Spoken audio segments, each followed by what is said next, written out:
has nothing to do with this show, and that has nothing to do with Death on the Nile, We were just joking about that off stream. which is the movie that we watched for today's podcast. Shit. It's not Death in the Nile. It's not Death of the Nile. It's not Death with the Nile. It's not Death through the Nile. There's got to be another one, right? It's not Death above the Nile. Oh, yeah, I'll just go through every preposition. It's not Death about the Nile. It's not Death below the Nile. It's not Death within the Nile. Death of the Nile. Now that we're going through this, that's insane. Death of the Nile? Somebody murdered the whole the whole river. Body of water. That's crazy. Yes, we started early because we have to end early. Hey, yeah. Got to end a little early today. We got a little thing to do after this.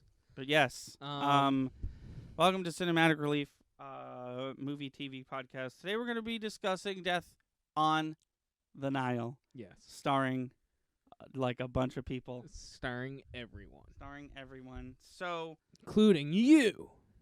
Just for context, you and I have both seen Murder on the Orient Express. We both very much liked it. Yeah, fantastic movie. What did you think of this one? So I feel like I'm going to have a very vanilla stance on this compared to, because it sounded like you had a lot to say. I thought it was a pretty appropriate sequel to Murder on the Orient Express. See, I could definitely agree with that. I think where my head is at is I think that, and I have not rewatched Murder on the Orient Express since the first time I watched it back, like when it came out or whatever. I think that Murder on the Orient Express is a better movie. Okay. Okay. And, we can get into, our usual, here's what I liked, here's what I didn't. But I think if I were to rewatch them again, I think that I definitely like the first one better. But not to say this one is bad. I obviously like this one, sure. Or else I would have said no to us including it on our top 10 pandemic movies. Right. I liked it. It was a good movie. I just didn't like it as much as I thought I would, and I didn't like it as much as the first one. Okay. Yeah, let's start getting into that. So I guess I'm curious what you thought, just comparatively from the first one to the second one. The first one takes place almost entirely on a single location. Mm-hmm. This one, the whole point is that they're going from location to location. Right. What did you think about that? Oh, I thought it was fine. I thought it was... I didn't expect them to, explore that pyramid. Yeah. I was like, oh, okay, cool. It definitely added something that the other one didn't, because the other one obviously had, its scene or two before you get on the train. Right. But literally, the rest of the movie, including the finale, is on the train. Or on the train tracks, I will say. But this one was, it almost felt like... So, Murder on the Orient Express, they were, literally trapped, not just because they were on a train, but because there was, an avalanche. They could not escape. In their mind, they couldn't escape this killer that was loose on the train. And I won't spoil the ending of that movie, but I probably will spoil the ending of Death on the Nile. But this one, the Nile River is so, you could just jump off and swim very easily to shore. Yeah, there's no, hi, Fire Striker, hey, Hello. using our emotes. Yeah, look at us. That's cool. Look at those guys. Everybody take a second to look at them.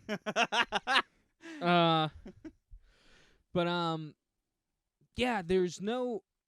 I always use The Hobbit and Lord of the Rings as a reference to this feeling. Okay. But with Lord of the Rings, there's imminent world-ending danger. Yeah.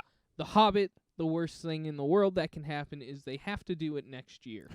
And that's that's the vibe that I feel like you're portraying is on Murder on the Orient Express. There is no escape. Right. They are stuck.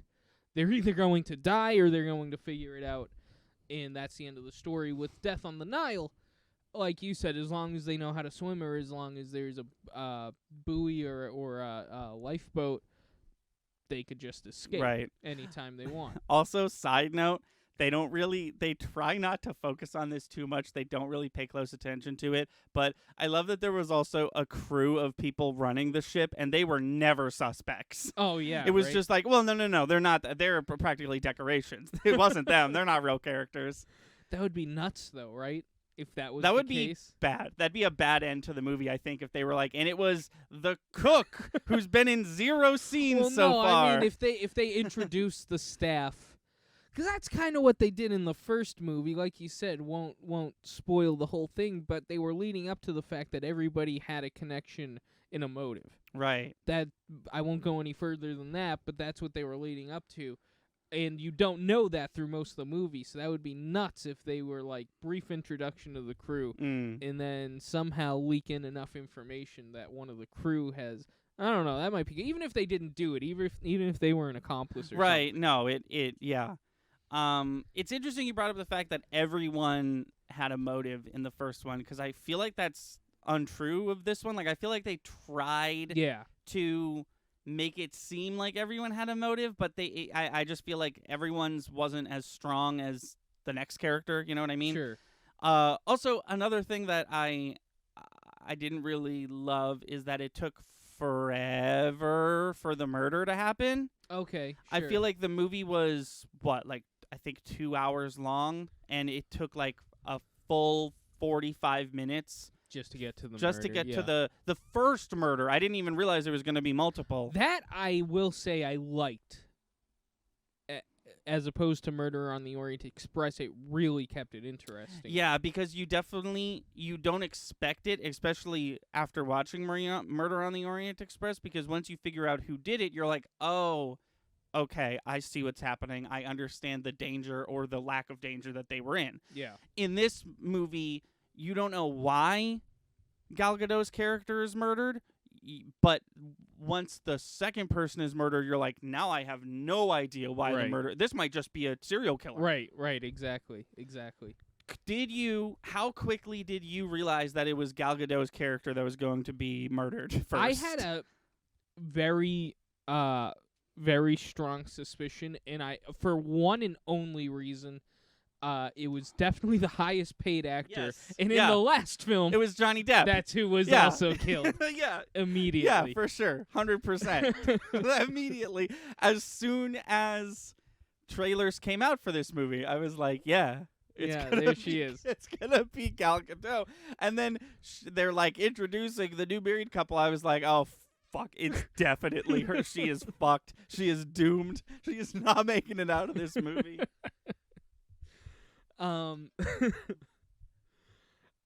What did you think about the backstory stuff?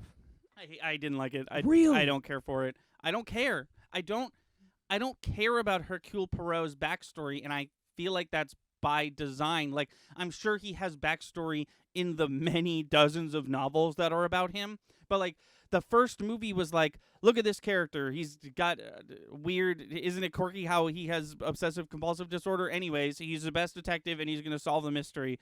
And his character is the catalyst for why for how we get this mystery solved on screen. And then the movie started with a dude with a weird mustache, and I was like, oh, that's either him or the reason that he has a mustache. And then young him showed up. I was like, okay. But it also like lasted way too long. That part I'll give you. It was excessive. And I don't feel like the intro backstory part really like concluded. Like, I know he shaved the mustache at the end of the movie, but like I don't give a shit if he shaved his mustache or not. Okay. Like I understand what it's symbolizing, but I was just like, I don't know if I care enough, and that just added to the time until Gal Gadot gets murdered, you know? It was just like... Sure. Plus, it was like there was that, and then there was a prologue, and then we got to the events of Death on the Nile. Let me ask you something. Yeah. Had that backstory come out in the let's say, the third film in the series, would you have felt differently at that point? I think opposite. I think if the first movie started with his backstory and then this one ended the same way with him like shaving it and you get to see it, I think that would sit more well with me. You think you would have appreciated the setup a bit more had it been thought out further down the line? Yeah, I think because I think when I watch The Murder on the Orient Express, let's say that movie is exactly the same except it has the flashback intro that this one had. I think I get to the end of that movie and I'm like, it was cool, but like that beginning part was weird. Then I watch this one, I get to the end, and I'm like, oh, the beginning part of Murder on the Orient Express isn't weird anymore. But I don't know. It was weird for them to be like, here's this character. What's his whole deal? Doesn't matter. He's a detective. You're going to follow him. He's going to solve the murder, and so are you because you're the audience member. And then in the second one, they were like, now let's really dig down into what makes this character's mustache. Okay. What makes the mustache? So it almost feels like you feel like it's a bit just kind of shoved in there, like let's make people care more about this character, shove some backstory into the beginning of the second film. Exactly. And Fire Striker has an interesting point. Maybe it's to give Perot some vulnerability and to play off of what you're saying. Yeah. It feels like that's almost shoehorned in to make it feel that way. Yes, no, I totally appreciate the, like, other than the OCD thing, this character is, like, essentially bulletproof from, like, a you can't break my confidence situation. And then he's, like, emotionally, he's all over the place in this movie. Maybe that's why they did it, so when he was kind of, like, an emotional wreck the whole movie, you're not too, like, where did this come from? Right. That could be the case. Which I guess worked, I don't know, because I'm all for macho, not a good word to use, but I'm all for macho, super confident character kind of like putting that on hold because maybe the case he's doing is a little more personal or something like that. I'm all for that. Sure. What, just going off of the whole him being emotional and stuff, what about his buddy? The buddy was interesting. The buddy was very interesting because I feel like that's what Murder on the Orient Express was lacking. Someone who knew Hercule Poirot, like, personally. Like, obviously, the guy was in the first film, too. That guy was in the first film? Yeah. Where? I don't doubt you, obviously. Which one? Which part? So the reason you probably forget him is the murder happens I forget what they're like, their hook was, but essentially Hercule was like, well, it wasn't him. End of story. He's going to be my partner. That character's on the train the whole time? Yeah. Oh, I forgot about that. He's helping Hercule solve it, but he's just kind of dicking around. Okay, yeah, now that you say that, he did have a character that, like, well, it wasn't him. Right. I see. Okay. That's his buddy. I didn't realize that he was in the first one. Okay, so that makes you're interrogating me now, land so much more. Okay. That's the thing is the first film, I forget why, it more or less felt like, well, I know he didn't do it. Right. But this movie, he was like, oh, I can't rule you out. And that's what made that scene hit so hard is it's like, oh, man. And then he was guilty. That was even the worst part. so to a degree. He wasn't, I mean. He didn't kill anyone, but he did play his role. He was hiding some stuff, yeah. And that really made that scene hit home more. Is it's like, dude, you made it to 2 movies, and you were innocent all the way up till right now. Yeah. And they even tried to, like, they even backpedaled a bit because they were like, he stole it, but he put it back. And it's like, all right, oh, he's dead. Oh, that's the end of this character. Could I have the tissues that are behind you? No. I did that thing again where now my leg is bleeding. How many times are you gonna I don't know. Gonna cut up your leg while we're streaming? I don't know. I simply don't have an answer for you. Yeah, so I don't know. It was good.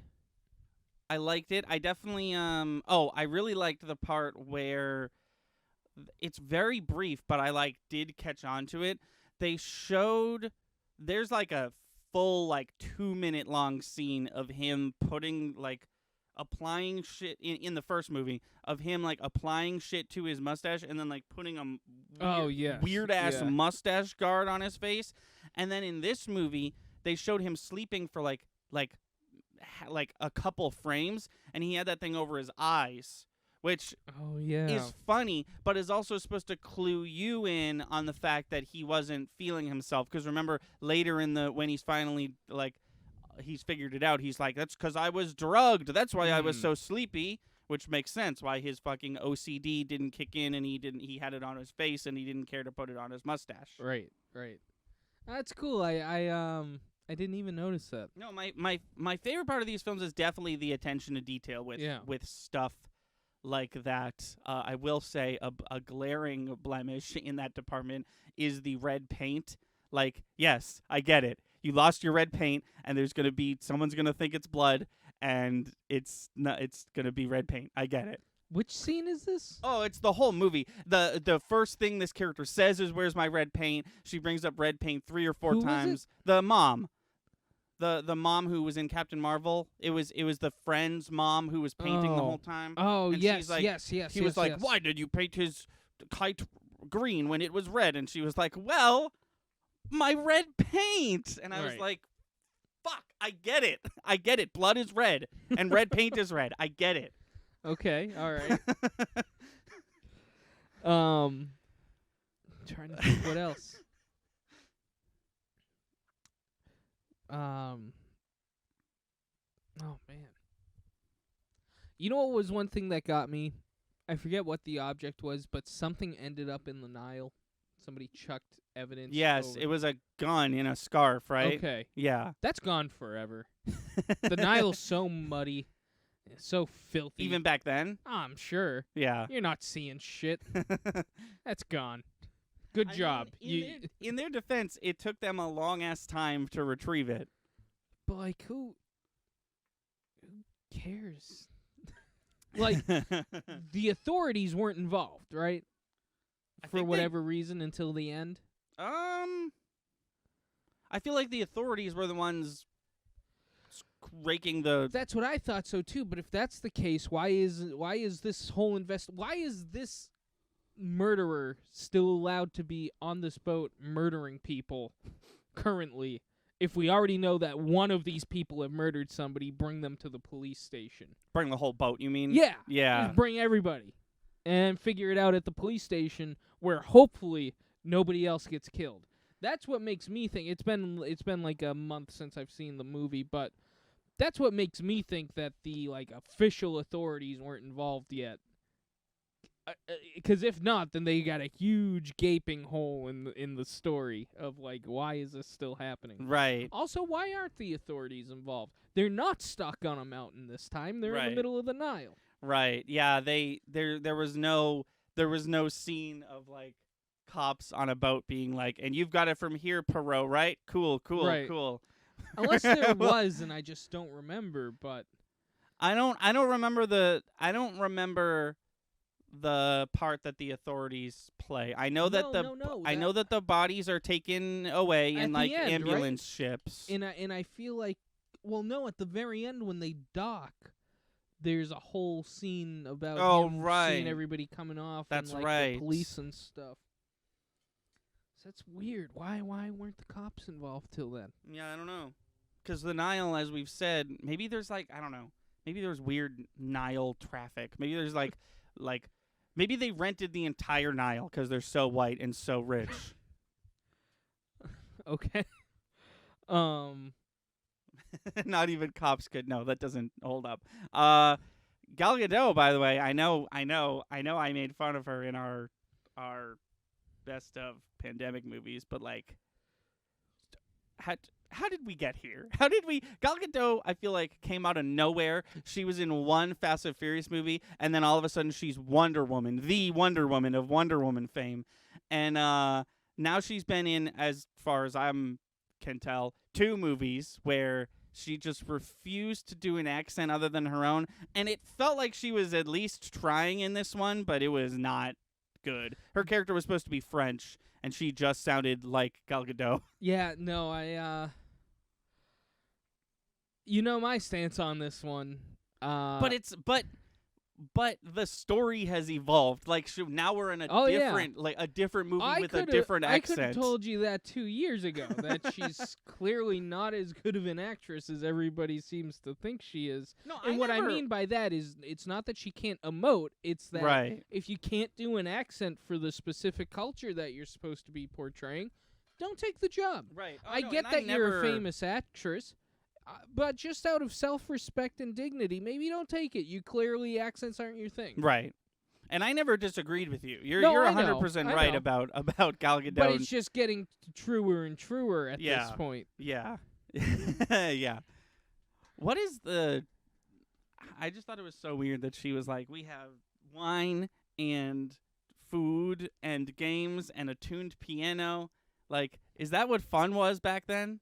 Like, people would play and listen to piano? I guess so, right?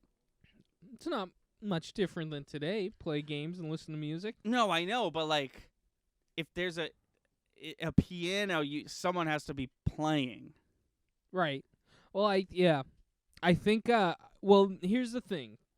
They didn't have Bluetooth yet. You're right. They couldn't sync up to whatever. Yeah. The cloud. Portable. Yeah. They didn't have access to the cloud yet. Right. The cloud was looking down on all of them. Saying someday they will know my power. So I think, honestly, if I was to guess, it's the 1930s. We're all hanging around. Somebody knows how to do something on that goddamn piano. Right. And if they don't, somebody's figuring it out tonight. If I was Gal Gadot and I didn't get murdered, let's say everything goes swimmingly. If you were, what's up with the accent? I'm sorry, it's all the weed I smoke. I'm Gal Gadot. I don't get murdered. This whole trip goes swimmingly, right? No one touches the piano the whole time. I'm pissed because I, Anthony, take myself out of the bit real quick. I know how much it costs to tune a piano. Now I'm back in the bit. I spent so much money tuning that piano. I mentioned it first to flex on him because that's how much money I spent on this goddamn honeymoon trip that I invited all of my closest friends and servants to. Yeah, you don't do that. You don't do that. They invited their accountant and they were like, now don't do any accounting bullshit. And halfway through the movie, he was like, it's time for the accounting bullshit. I'm sorry. And they were like, but we promised. And then they sat down and did accounting shit. I was just like, did I miss something? Like, were they on their way to their honeymoon? This boat ride was their honeymoon, right? This was the whole deal from what I can remember. This film, as opposed to Murder on the Orient Express, there were just so many opportunities to just be like, let's just be done. Let's just go home. Literally, Hercule at one point was like, your ex is here? She's insane? Maybe just stop. You have enough money. Maybe just go do something else. Yeah. Just anything else. So what did you think about what did you think about when you finally find out who did it? It blew my mind. So the second okay, spoilers. Anybody who doesn't want spoilers for the end of this film, maybe don't listen to this part. We're going to be doing other stuff later, so come back, please, if you leave. It was the husband and the ex-girlfriend. It was the husband and the ex-girlfriend. And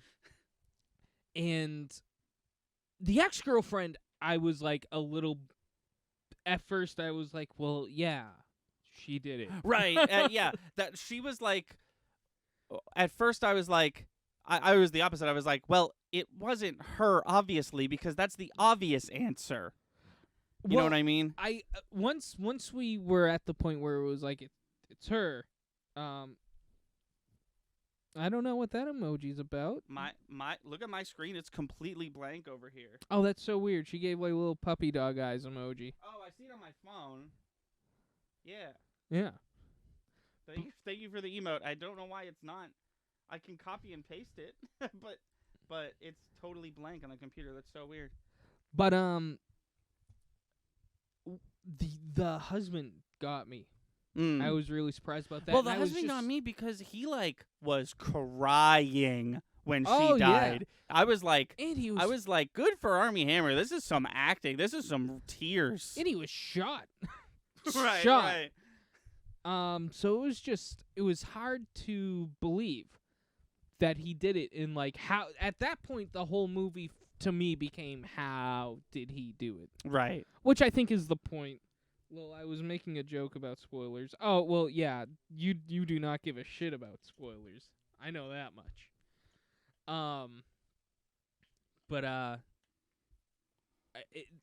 I will say this: the plot and the how really was good. I thought it was really well done and really well executed and had me on my toes. I couldn't have guessed it. So what did you think about the murder suicide at the end of the movie? Oh God, remind me. The girlfriend, the ex-girlfriend and Armie Hammer, the husband, are like embracing, talking about like, we got to go on the run. We'll never escape this, and then she shoots them both. And then they're just dead. Oh, yeah. And then the mom, the painting mom who just lost her son, the friend, the Perot's friend, got like very like, I wanted to kill you, and now I can't. Also, that actress, I was trying to figure out where I knew her from. She's the mind thing that Captain Marvel. Yeah. You mentioned the mom. Yeah, the old Captain woman Marvel, from Marvel's past that she like sees in the, what the fuck is that thing called? What is that computer she locks herself into called? It's not called the Unimind. That's what the Eternals made at the end of the Eternals movie. Right. I don't know, the big boss bitch. That's what the computer's called. What's the term called where they explain everything through flashbacks? I don't know. Is there a word for it? I'm sure there is. Are we smart enough to know what it is? I don't believe so. Yeah, I don't think I know this word, if it is a word. My mouth wants to say foreshadowing, but that is not correct. That is not the same thing as what you're saying. Close to the opposite. Yeah, actually, yeah. But okay, I obviously it didn't hit me that hard because I totally forgot those two characters did not make it out of this film. Right. I don't know. I always think that things like that are pretty dumb. Like I understand. I guess I understand why she did it. Like, they didn't have an easy out. I think Anthony mentioned it in his Simple Favor video essay. Are you talking about the unreliable narrator? I talk about the unreliable narrator, how essentially the person telling the story can lie to you as long as at the end of it they're like, no, it's cool. I think that might be what you're referring to, maybe. And like, murder mysteries are like unreliable narrator number one, because they have to be. Right. At least visually speaking, if we're talking about a film. What was I saying? I was talking about... Oh, I just think that I understand why she did it. I know she realized that they didn't have an out, but like, he did not consent to being murdered. And I just feel like, especially in the 30s, especially if you're white, I feel like there's light at the end of the tunnel. Like, I feel like they're not going to go to jail for the rest of their lives. Like, I just feel like the murder-suicide was a little much, and it definitely, like, upped the body count of this movie. Yeah, it did. But I don't know if it was as impactful to me as they thought it would be. I guess I'm in the same boat, because like, I also you just straight up forgot. Yeah. I don't know. Because I'm with you. They revealed that it was the husband and the ex-girlfriend, and I was like, whoa, why? Okay. And then they gave their reason for why they did this, and I was like, okay. And then they murder-suicide, and I was just like, oh, okay. All right. I wonder if, now that I'm thinking about it... And they're rich, yeah. And they're rich. White, rich, and 30s. I wonder if he is the reason the cops didn't get involved right away. I wonder if he was like, no, you can handle it. You do it. Oh, you think that he had the authority in the situation on, like, we don't need the cops because it was, like, his boat. His boat, his wife. His wife, his honeymoon, yeah. That went unexplained, but that would be, I think, a good explanation as to why there weren't immediately cops being like, all right, so either the honeymoon is over right now or there's going to be, like, loads of security. Right. I think the honeymoon was over anyways. Why did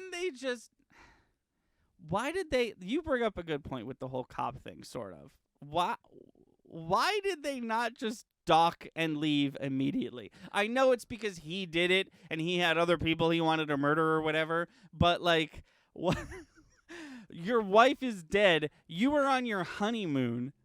Forget the rest of the surrounding situations. Your wife died mid-honeymoon. Honeymoon over. Like, I guess I can understand if, like, I know this is sad, but, like, if I got married and then I bought plane tickets to a different country and then my wife died on our honeymoon, I would probably not pick a new flight. I would probably just stick with the flight at the end of the allotted, like, week or 2 weeks that I was supposed to be there. That's right, Pauline. The cruise is still happening. Just get over it. Just for financial reasons. You're not getting out of this cruise that easily, Pauline Cruz.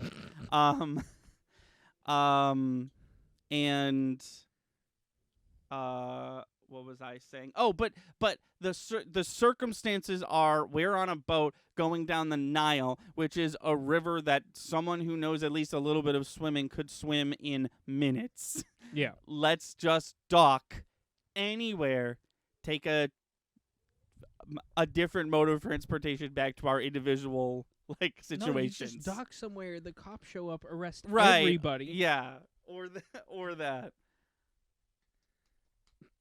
Yeah, just keep partying. Yeah, exactly. Yeah.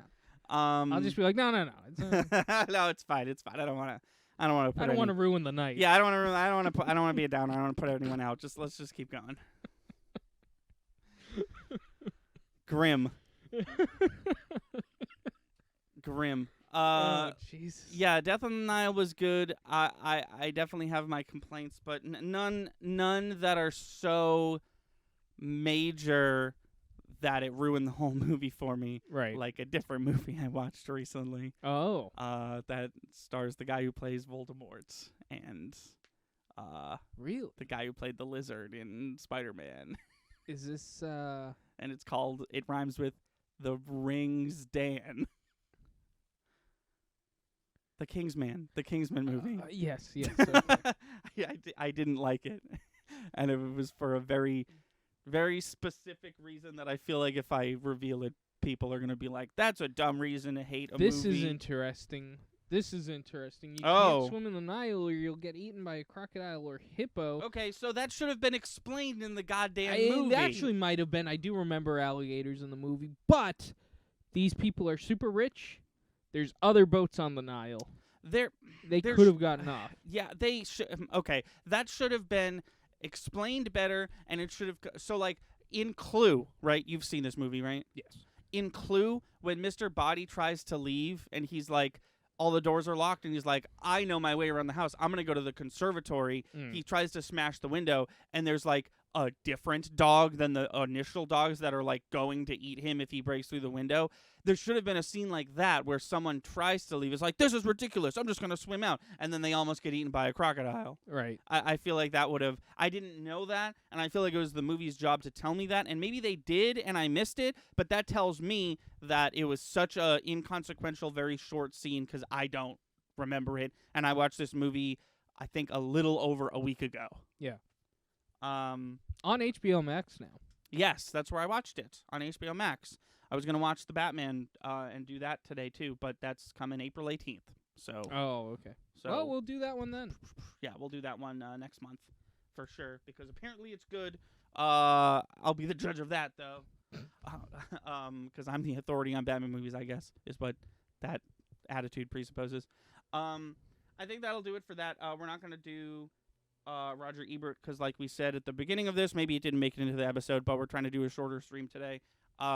So that'll be it for Cinematic Relief. If you're watching the stream, please stick around. We're not going anywhere. We're just going to change the discussion topic to pop culture news and general news and, what we did this week and stuff like that. But we're done talking about Death of the Nile. Thank you for watching this episode. If you're watching on YouTube, every third Friday of the month. Third Friday of the month, 5 EST. That's when we record these. If you want to see them live, you can discuss the movie with us, just like Fire Striker and my dad did in the comments, in the chat, I mean. And until next time, I've been Thunder. I'm Lightning. And we'll see you. Go watch a movie. Thank you for watching. Please be sure to like and subscribe. Our channel has daily uploads from podcast video essays, Let's Plays to skits. Be sure to watch on Twitch. We stream all our video game and podcast content live at 5 EST every Wednesday, Friday, and Sunday. Our intro is by Brad Kendrick and music by Froggy and the Friendship. Link to all that in the description below. Thanks again, and we'll see you next time.